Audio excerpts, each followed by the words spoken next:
Ilang beses pa ba ako tatawag para lambingin mo ako, Dre Cruz?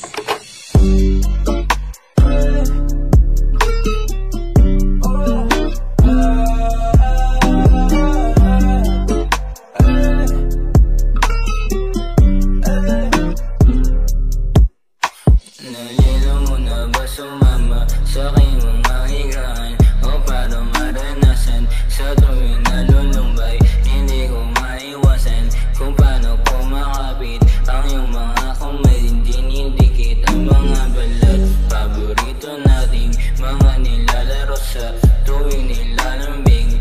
Tuwing nilalambing ka lang, di ko na alam kung to sisiguraduhin to. Kailangan ko na to. Hindi mapali, mananatiling pali. Nalilito ang isip ko sa tuwing dumidikit ang iyong kamay. Mga balat, naninigas sa katungan. Hindi ko na alam kung paano sasabihin. Magulong isipan, kumakapit man. Walang mandadaya, pero isagad. Huwag mo na pilitin kung hindi mo man kaya. Alam mo palaban sa dami-dami ng gusto na lalaban. Kung makita ng ilalim, wala na siyang alam. Ka na muna baby, wag kang sisigaw. Huwag may sisigaw ang pangalan ng iba. Isigaw ang pangalan ko para madama. Huwag mo na pilitin maganapan ng iba. Huwag mo ipigit ang iyong mga mata para makakita na paraiso sa kalawakan. Gusto mong mangyari yan, pwede natin gawin yan para maranasan mo. Hey, baby. Tama sa akin, palapit na. Panilabi mo, palapit na. Kahit di sabihin halata, sa ganito ko biyasa.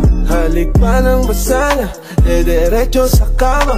Lumuhod walang sala, alam kong matagal mo daw sana. Tanggalin ang mga bagay na na madidikit, at idikit natin ang mga balat o para maranasan ang mahiwagang-waga. Hindi ko na alam kung paano sasabihin na Malimit ka na muna baby, wag kang sisigaw. Mapupungay na mata mo, ako ay naliligaw. Baby, alam ko na galaw mo, hilig mo daw umiyaw. Pagkapasok ko sa'yo baby, wag ka nang bumitaw. Umalikot ka na muna baby, wag kang sisigaw. Mapupungay na mata mo, ako ay naliligaw. Baby, alam ko na galaw mo, hilig mo daw umiyaw. Pagkapasok ko sa'yo baby, wag ka nang bumitaw.